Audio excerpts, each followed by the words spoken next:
ਰੱਬ ਇੱਕ ਗੁੰਝਲਦਾਰ ਬੁਝਾਰਤ, ਰੱਬ ਇੱਕ ਗੋਰਖ ਧੰਦਾ। ਖੋਲਣ ਲੱਗਿਆ ਪੇਚੀਸ ਦੀ ਕਾਫਰ ਗੁਜੇ ਬੰਦਾ। ਕਾਫਰ ਹੋਣੋਂ ਡਰ ਕੇ ਜਿਵੇਂ ਖੋਜੋ ਮੂਲ ਨਾ ਖੁੰਜੀ, ਲਾਈ ਲੱਗ ਮੋਮਨ ਦੇ ਕੋਲੋਂ ਖੋਜੀ ਕਾਫਰ ਚੰਗਾ। ਤੇਰੀ ਖੋਜ ਵਿੱਚ ਅਕਲ ਦੇ ਖੰਭ ਝੜ ਗਏ, ਤੇਰੀ ਭਾਲ ਵਿੱਚ ਥੋਥਾ ਖਿਆਲ ਹੋਇਆ। ਲੱਖਾਂ ਉਂਗਲਾਂ ਗੁੰਝਲਾਂ ਖੋਲ ਥੱਕੀਆਂ, ਤੇਰੀ ਜ਼ੁਲਫ ਦਾ ਸਿੱਧਾ ਨਾ ਵਾਲ ਹੋਇਆ।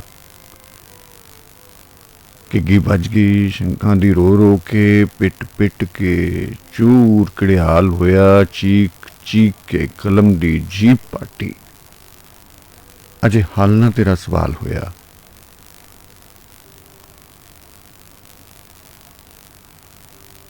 ਕਿਸੇ ਕੈਸ ਨੂੰ ਲੱਗਾ ਜੇ ਇਸ਼ਕ ਤੇਰਾ, ਉਸਨੂੰ ਲੈਲਾ ਦਾ ਲੇਲਾ ਬਣਾਇਆ ਤੂੰ। ਕਿਸੇ ਰਾਂਝੇ ਨੂੰ ਚੜਿਆ ਜੇ ਚਾਅ ਤੇਰਾ, ਉਸਨੂੰ ਹੀਰ ਦੀ ਸੇਜੇ ਸਵਾਇਆ ਤੂੰ।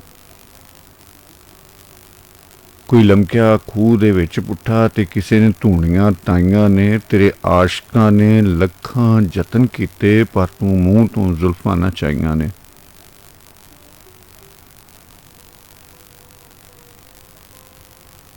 ਤੇਰੀ ਦੀਦ ਦੇ ਕਈ ਤ੍ਰਿਹਾਏ ਮਰ ਗਏ, ਅਜੇ ਤੀਕ ਨਾ ਵਸਲ ਦਾ ਜੁਰਾ ਲੱਭਾ। ਲੱਖਾਂ ਸੱਸੀਆਂ ਮਰ ਗਈਆਂ ਥਲਾਂ ਅੰਦਰ, ਤੇਰੀ ਡਾਚੀ ਦਾ ਅਜੇ ਨਾ ਖੁਰਾ ਲੱਭਾ। ਕਿਸੇ ਫੋਲ ਕੁਰਾਨ ਦਾ ਪਾਠ ਕੀਤਾ, ਕਿਸੇ ਦਿਲ ਦਾ ਪੱਤਰਾ ਖੋਲਿਆ ਵੇ। ਕਿਸੇ ਨੈਣਾ ਦੇ ਸਾਗਰ ਹੰਗਾਲ ਮਾਰੇ, ਕਿਸੇ ਹਿੱਕ ਦਾ ਖੂੰਜਣਾ ਫਰੋਲਿਆ ਵੇ। ਕਿਸੇ ਗੱਲਾਂ ਦੀ ਦੇਵੀ ਦੀ ਲੋ ਥੱਲੇ ਤੈਨੂੰ ਜ਼ੁਲਫਾਂ ਦੀ ਰਾਤ ਵਿੱਚ ਟੋਲਿਆ ਵੇ। ਰੋ ਰੋ ਕੇ ਦੁਨੀਆ ਨੇ ਰਾਹ ਪਾਏ, ਪਰ ਤੂੰ ਹੱਸ ਕੇ ਅਜੇ ਨਾ ਬੋਲਿਆ ਵੇ। ਦੀਦੇ ਕਲਿੰਜ ਮਾਰੇ ਤੇਰੇ ਆਸ਼ਕਾਂ ਨੇ, ਅਜੇ ਅਥਰੂ ਤੈਨੂੰ ਨਾ ਪੋਹੇ ਕੋਈ। ਤੇਰੀ ਸਹੁੰ ਕੁਝ ਰੋਣ ਦਾ ਮਜ਼ਾ ਨਹੀਂ ਹੂੰ, ਪੂੰਝਣ ਵਾਲਾ ਜੇ ਕੋਲ ਨਾ ਹੋਵੇ ਕੋਈ। ਤੇਰੀ ਮਾਂਗ ਦੀ ਸੜਕ ਤੇ ਪਿਆ ਜਿਹੜਾ, ਉਸਨੂੰ ਹੀਲਿਆਂ ਨਾਲ ਪਰਤਾਇਆ ਤੂੰ। ਹਿਰਸਾਂ ਦੌਲਤਾਂ ਹੁਸਨਾਂ ਹੁਕੂਮਤਾਂ ਦਾ ਉਸਦੇ ਰਾਹ ਵਿੱਚ ਚੋਗਾ ਖਿੰਡਾਇਆ ਤੂੰ। ਕਿਸੇ ਛੰਨਾ ਬਣਾਇਆ ਜੇ ਖੋਪਰੀ ਦਾ, ਤੂੰ ਬੁੱਲੀਆਂ ਨਾਲ ਛੁਹਾਇਆ ਨਾ। ਕਿਸੇ ਦਿਲ ਦਾ ਰਾਂਗਲਾ ਪਲੰਗ ਡਾਇਆ, ਤੇਰੇ ਨਾਜ਼ ਨੂੰ ਨੀਂਦਰਾਂ ਆਈਆਂ ਨਾ। ਕਿਸੇ ਜੁੱਤੀਆਂ ਸੀਤੀਆਂ ਚੰਮ ਦੀਆਂ, ਤੇਰੀ ਬੇਪਰਵਾਹੀ ਨੇ ਪਾਈਆਂ ਨਾ। ਰਗੜ ਰਗੜ ਕੇ ਮੱਥੇ ਚਟਾਕ ਪੈ ਗਏ, ਅਜੇ ਰਹਿਮਤਾਂ ਤੇਰੀਆਂ ਛਾਈਆਂ ਨਾ। ਇੱਕ ਪਲ ਜੇ ਜ਼ੁਲਫਾਂ ਹਟਾ ਦੇਵੇਂ, ਬਿਟ ਬਿਟ ਤੱਕਦਾ ਕੁੱਲ ਸੰਸਾਰ ਰਹਿ ਜੇ। ਭਾਈ ਦੇ ਹੱਥ ਵਿੱਚ ਸ਼ੰਖ ਫੜਿਆ, ਬਾਂਗ ਮੁੱਲਾਂ ਦੇ ਸੰਗ ਵਿਚਕਾਰ ਰਹਿ ਜੇ। ਪੰਡਤ ਹੋਰਾਂ ਦਾ ਰਹਿ ਜੇ ਸਿੰਦੂਰ ਕੁਲਿਆ, ਜਾਮ ਸੂਫੀ ਦਾ ਹੋਇਆ ਤਿਆਰ ਰਹਿ ਜੇ। ਕਲਮ ਟੈਪੇ ਹੱਥੋਂ ਫਿਲਾਸਫਰ ਦੀ, ਮੁਨਕਰ ਤੱਕਦਾ ਤੇਰੀ ਨੁਹਾਰ ਰਹਿ ਜੇ। ਇੱਕ ਪਲ ਜੇ ਖੁੱਲਾ ਦੀਦਾਰ ਦੇ ਦੇਂ, ਸਾਡਾ ਨਿੱਤ ਦਾ ਰੇੜਕਾ ਚੁੱਕ ਜਾਵੇ। ਤੇਰੀ ਜ਼ੁਲਫ ਦਾ ਸਾਂਝਾ ਪਿਆਰ ਹੋਵੇ, ਝਗੜਾ ਬੰਦਰ ਮਸੀਤ ਦਾ ਮੁੱਕ ਜਾਵੇ। ਕਲਾਸਿਕ ਟਾਈਮ ਆਪਣੇ ਯੂਸਫ ਪੰਜਾਬੀ ਦਾ ਚਾਵਾਂ ਭਰਿਆ, ਦੁਆਵਾਂ ਭਰਿਆ, ਉਡੀਕਾਂ ਭਰਿਆ ਸਲਾਮ ਕਬੂਲ ਕਰੋ ਆਸ ਹੈ ਸੱਚੇ ਸਾਈਂ ਕੋਲੋਂ। ਜਿੱਥੇ ਵੀ ਹੋਗੇ ਖੈਰੀ ਸਲਾਮਤੀ ਉਹਦੀ ਅਮਾਨ ਵਿੱਚ ਹੱਸਦੇ ਵਾਸਤੇ ਰਵੋ। ਜਿਹੜੇ ਸੱਜਣ ਮਿੱਤਰ ਪਿਆਰੇ ਰਾਹ ਵਿੱਚ ਰਸਤੇ ਵਿੱਚ ਆਪਣੀ ਮੰਜ਼ਿਲ ਵੱਲ ਜਾ ਰਹੇ ਨੇ, ਪਰਵਰਤਿਗਾਰ ਆਪਣੀ ਅਮਾਨ ਵਿੱਚ ਉਹਨਾਂ ਨੂੰ ਉਹਨਾਂ ਦੀ ਮੰਜ਼ਿਲ ਤੱਕ ਅਪੜਾਏ। ਔਰ ਜਿਹੜੇ ਸੱਜਣ ਪਿਆਰੇ ਆਪਣੇ ਪਿਆਰਿਆਂ ਨੂੰ ਉਡੀਕਦੇ ਪਏ ਨੇ, ਉਹਨਾਂ ਦੀ ਰਾਹ ਪੈ ਵੇਖਦੇ ਨੇ, ਉਹਨਾਂ ਨੂੰ ਉਹਨਾਂ ਦੇ ਪਿਆਰੇ ਮਿਲਾਏ। ਪਰਵਰਤਿਗਾਰ ਸਾਨੂੰ ਹਵਾ ਜੀ ਹਸਤੀ ਔਰ ਪਾਣੀ ਜਾਂ ਸੁਭਾਅ ਅਤਾ ਕਰੇ। ਕੁੱਲ ਭਲਾ ਕੁੱਲ ਦੀ ਖੈਰ।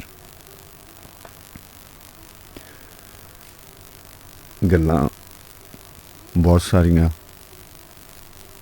ਜਦੋਂ ਬਹੁਤ ਸਾਰੀਆਂ ਹੋਣ ਤੇ ਜ਼ਿਹਨ ਦੇ ਵਿੱਚ ਗੁੰਝਲ ਬਣ ਜਾਂਦੀਆਂ ਨੇ।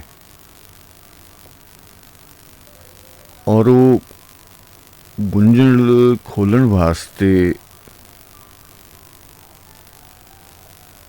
ਬਹੁਤ ਸਾਰੇ ਉਪਾਅ ਕਰਨੇ ਆ, ਹੀਲੇ ਕਰਨੇ ਆ, ਬਹਾਨੇ ਕਰਨੇ ਆ, ਪਰ ਗੁੰਝਲਾਂ ਵਿੱਚ ਹੋਰ ਜ਼ਿਆਦਾ ਗੁੰਝਲ ਪੈ ਜਾਂਦੇ ਨੇ। ਤਾਈਓ ਰੱਬ ਲੋਕ ਕਹਿੰਦੇ ਨੇ, ਫਕੀਰ ਲੋਕ ਫਰਮਾਉਂਦੇ ਨੇ ਕਿ ਭਾਂਡਾ ਜਿੰਨਾ ਚਿਰ ਖਾਲੀ ਨਹੀਂ ਹੋਏਗਾ ਤੇ ਉਹਦੇ ਵਿੱਚ ਤੁਸੀਂ ਜੋ ਹੋਰ ਪਾਣਾ ਚਾਹੁੰਦੇ ਹੋ ਉਹ ਕਿੰਝ ਪਏਗਾ। ਕੁਛ ਹਾਸਿਲ ਕਰਨ ਵਾਸਤੇ, ਕੁਛ ਪਾਉਣ ਵਾਸਤੇ ਜਗ੍ਹਾ ਬਣਾਉਣੀ ਪੈਂਦੀ ਹੈ। ਔਰ ਕਦੀ ਕਦੀ ਇਹ ਹੁੰਦਾ ਕਿ ਅਸੀਂ ਥੋੜ੍ਹੀ ਜਗ੍ਹਾ ਬਣਾਉਂਦੇ ਹਾਂ ਜਿਹਦੇ 'ਚ ਪਹਿਲੇ ਹੀ ਕੁਛ ਸਮਾਨ, ਕੁਛ ਚੀਜ਼ਾਂ ਹੁੰਦੀਆਂ ਨੇ ਅਤੇ ਉਹ ਫਿਰ ਆਪਸ 'ਚ ਰਲ ਮਿਲ ਜਾਂਦੀਆਂ ਨੇ, ਉਹ ਸ਼ੁੱਧ ਨਹੀਂ ਰਹਿੰਦੀਆਂ, ਖਾਲਸ ਨਹੀਂ ਰਹਿੰਦੀਆਂ। ਔਰ ਖਾਲਸ ਜੋ ਵੀ ਚੀਜ਼ ਤੁਸੀਂ ਕਿਸੇ ਭਾਂਡੇ 'ਚ ਪਾਉਣਾ ਚਾਹੁੰਦੇ ਹੋ ਅਤੇ ਉਹਨੂੰ ਪਹਿਲੇ ਖਾਲੀ ਕਰਨਾ ਪੈਂਦਾ ਹੈ, ਫਿਰ ਸਾਫ਼ ਕਰਨਾ ਪੈਂਦਾ ਹੈ। ਸਾਫ਼ ਕਰੋਗੇ ਤੇ ਫਿਰ ਉਹਦੇ ਵਿੱਚ ਜੋ ਵੀ ਪਾਓਗੇ ਉਹ ਖਾਲਿਸ ਹੋਏਗਾ, ਸ਼ੁੱਧ ਹੋਏਗਾ। ਇੱਕ ਰੰਗ ਸੁਣਨੇ ਆ ਤੇ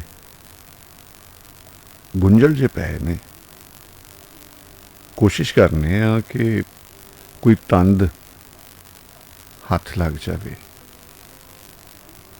ਸਾਰੀਆਂ ਨਹੀਂ ਤੇ ਚਲੋ ਥੋੜੀਆਂ ਜਿਹੀਆਂ ਖੋਲ ਲਈਏ। ਕੀ ਕਹਿੰਦੇ ਹੋ? ਕਲਾਸਿਕ ਟਾਈਮ ਯੂਸਫ ਪੰਜਾਬੀ ਤੁਹਾਡੇ ਨਾਲ ਇੱਕ ਰੰਗ ਸੁਣਨੇ।